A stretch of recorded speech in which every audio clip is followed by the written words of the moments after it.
एक बार एक हीरा नाम का मछुआरा था जो एक छोटे से गांव के किनारे एक टूटी झोपड़ी में रहता था। वो समंदर के किनारे मछली पकड़ा करता था। हीरा मछली पकड़ने में माहिर था, लेकिन कुछ दिनों से उसकी जाल में कोई मछली नहीं आ रही थी। एक दिन वो थक हार कर अपने घर जाता है।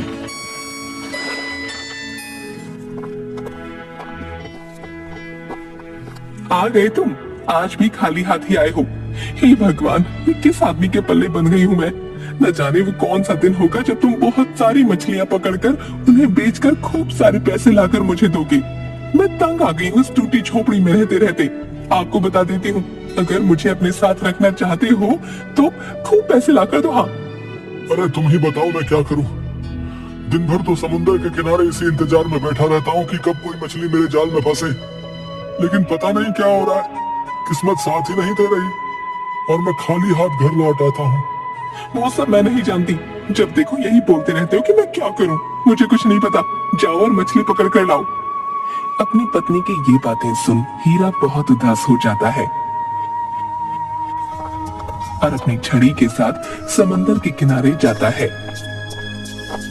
मछली पकड़ने के लिए वो अपनी नाव में बैठ जाता है कि तभी उसकी नाव समंदर के नीचे जाने लगती है और उसके जाल में एक बड़ी और सुनहरी मछली फंस जाती है। अरे ये मेरा जाल एकदम से इतना भारी कैसे हो गया?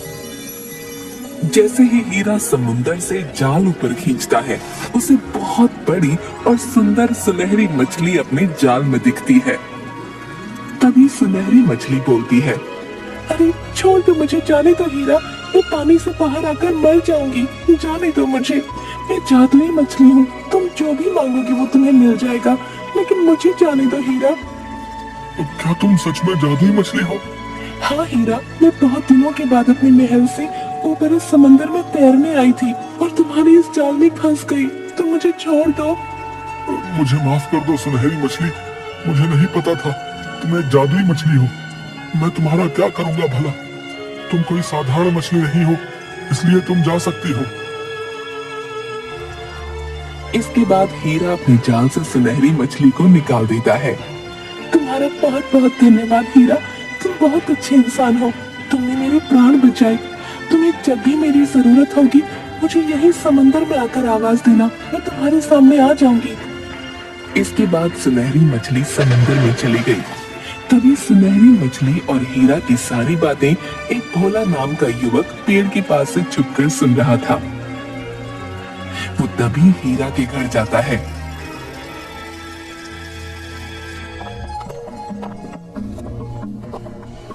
अरे कमला भाभी, पता है आज तो गजब ही हो गया। अरे क्या हो गया भोला भैया, बताओ तो जरा, आज फिर कोई बात हुई क्या? आज हीरा भैया के जाल में एक जादुई मछली फंसी थी, लेकिन हीरा भैया ने उसे ऐसे ही जाने दिया। वो कितना सारा पैसा मांग सकते थे, और कुछ नहीं तो वो तुम्हारे बारे में ही सोच लेते।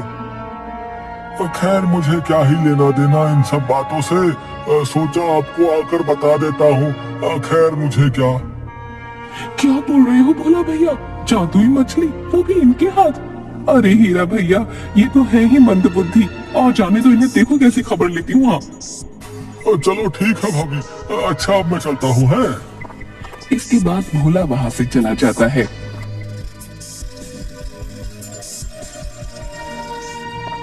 हीरा अपने घर आता है। आ गए तुम? आज भी खाली हाथ आए हो? तुमसे पूरे दिन में एक भी मछली नहीं पकड़ी जाती, क्या भूखा ही मारने का सोचा है मुझे? तुम्हारी इस रोज रोज के बहानों से तंग आ गई हूँ मैं। अगर ऐसा ही रहा तो अपने मायके चली जाऊंगी। हाँ नहीं मालती, ऐसा मत बोलो। मैं रोज कोशिश करता हूँ मछली पकड़ने की, और आज तो एक मछली हाथ आई भी थी, लेकिन वो जादुई मछली थी। उसका भला मैं क्या करता, इसलिए उसे जाने दिया। अरे मूर्ख इंसान, ये क्या किया तुमने? हाथ आया, इतना अच्छा अवसर गंवा दिया। हे भगवान, क्या तुम्हें पता है तुमने क्या किया? वो एक जादुई मछली थी, उसकी जान बचाने के बदले जो कुछ भी तुम मांगते वो तुम्हें मिलता। मैं तुम्हें कहती हूँ, अभी जाओ समंदर किनारे, उस जादुई मछली से हमारे लिए एक झोपड़ी मांगो, जाओ।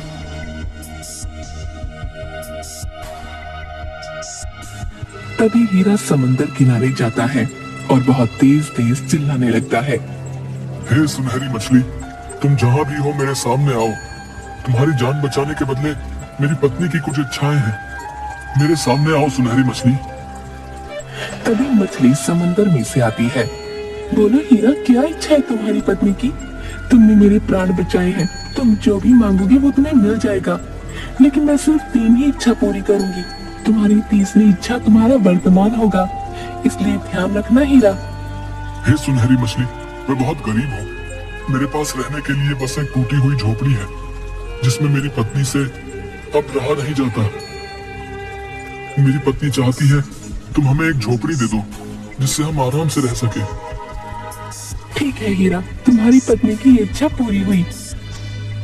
इसके बाद हीरा अपने घर जाता है और अपनी पत्नी को एक बहुत ही सुंदर झोपड़ी में देखता है। अरे देखो, मैंने तुमसे कहा था ना, वो जादुई मछली हमें बहुत कुछ दे सकती है। देखो ना कितनी सुंदर झोपड़ी है। हमारी इस टूटी हुई झोपड़ी से तो कितनी अच्छी और सुंदर है।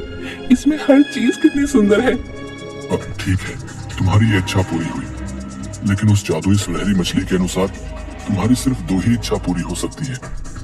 तुम्हारी तीसरी इच्छा तुम्हारा वर्तमान होगी। हाँ ठीक है, मैं ध्यान रखूंगी। लेकिन कुछ ही दिनों बाद सुनो, मुझे ये झोपड़ी बहुत ही छोटी लगती है। तुम उस जादुई मछली के पास जाओ, उससे एक बड़ा सा महल मांगो, जिसके अंदर बहुत सारे नौकर मेरी सेवा में रहें। अब मुझसे घर का काम नहीं करा जाता। लेकिन ये झोपड़ी तो कितनी अच्छी है। तुम बड़े महल का क्या करोगी? अरे तो तुमसे थोड़ी मांग रही हूँ, उस जादुई मछली के पास जाकर मांगने को ही तो बोल रही हूँ। तुमसे मेरी इतनी सी भी खुशी नहीं देखी जाती। ऐसी बात नहीं है लीला, बस मुझे ये सब कुछ ठीक नहीं लग रहा। अरे कुछ नहीं ऐसा, तुम ज्यादा मत सोचो। उस जादुई मछली के पास जाओ। ठीक है, जाता हूँ। हीरा समंदर किनारे जोर जोर से चिल्लाने लगता है। हे सुनहरी मछली, मेरे सामने आओ। मैंने तुम्हारी जान बचाई थी। मेरी पत्नी की कुछ इच्छाएं हैं, सामने आओ। तभी जादुई मछली पानी में से तैरती हुई हीरा के सामने आती है। बोला हीरा, क्या इच्छा है तुम्हारी पत्नी की? हे जादुई मछली, मेरी पत्नी को एक बड़ा महल चाहिए, जिसमें सारी सुख सुविधाएं हो। मेरी पत्नी के आगे पीछे नौकरों की भरमार हो। जाओ, तुम्हारी पत्नी की दूसरी इच्छा भी पूरी हुई। हीरा अपने घर जाता है और देखता है कि उसकी पत्नी एक बड़े से आलीशान महल में बैठी है। उसके चारों तरफ नौकर ही नौकर हैं, जो उसकी सेवा कर रहे हैं। देखो ये कितना सुंदर महल है। यहाँ बहुत सारे नौकर भी हैं और बहुत सारे कमरे भी हैं। इस महल में हर चीज है। ऐसा लग रहा है जैसे कोई सपना देख रही हूँ मैं। हाँ, कहीं वो मछली बहुत जादुई शक्तिशाली है। हाँ सच में, ये महल बहुत सुंदर है। इसमें तुम्हें किसी चीज की कमी नहीं होगी। तुम्हारी ये इच्छा भी पूरी हुई। अब हम खुशी से रहेंगे। कुछ दिनों बाद सुनो, इस महल में हमारा रहना बेकार है, क्योंकि महल में तो राजा रहते हैं और इस गांव में सब लोग राजा की ही बात सुनते हैं। तुम उस जादुई मछली के पास जाओ और उससे कहो कि मुझे राजा बना दे। मैं इस गांव में सबसे शक्तिशाली होना चाहती हूँ। अरे भाग्यवान, तुम ये सही नहीं कर रही हो। अब मैं उस सुनहरी मछली के पास नहीं जाऊंगा। हमारे पास इतना सुंदर महल है, इसमें जरूरत की सभी चीजें हैं। हमें इसी में खुश रहना चाहिए। देखो, तुम बकवास मत करो। तुम अभी उस जादुई मछली के पास जाओ, वरना अच्छा नहीं होगा, बता देती हूँ। हाँ। अपनी पत्नी की ये बात सुनकर हीरा बड़ा उदास होकर जादुई मछली के पास जाता है और जोर से चिल्लाता है। हे जादुई मछली, सामने आओ। मैंने तुम्हारे प्राण बचाए थे, इसलिए मेरी पत्नी की कुछ इच्छाएं हैं। बोलो हीरा, तुम्हारी पत्नी की तीसरी इच्छा क्या है? तुम मेरी पत्नी को इस गांव में सबसे शक्तिशाली बना दो, उसे गांव की रानी बना दो। ठीक है, तुम्हारी पत्नी की तीसरी इच्छा भी पूरी हुई।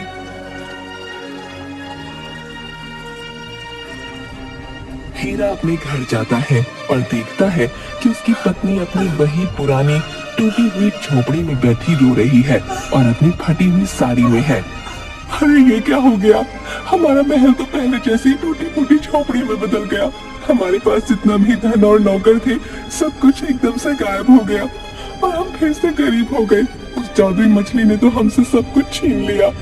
अरे कमला चुप हो जाओ, ये सब तुम्हारे ही लालच की वजह से हुआ है। तुम्हें केवल जादुई मछली से 2 ही इच्छाएं करनी थी। तुम्हारी केवल 2 ही इच्छा पूरी हो सकती थी। तीसरी इच्छा तुम्हारा वर्तमान था। तुमने जो भी उस सुनहरी मछली से पाया वो सब खो दिया है। अब देखो, तुम्हारे लालच की वजह से हम फिर से टूटी हुई झोपड़ी में आ गए हैं। अरे ये मैंने क्या कर दिया? अपने लालच की वजह से सब कुछ खो दिया। शिक्षा, इंसान की इच्छाएं कभी खत्म नहीं होती। हमें अपनी मेहनत और ईमानदारी से जो कुछ भी मिलता है उसी में संतुष्टि करनी चाहिए। ज्यादा लालच हमेशा ही निराशा लेकर आता है।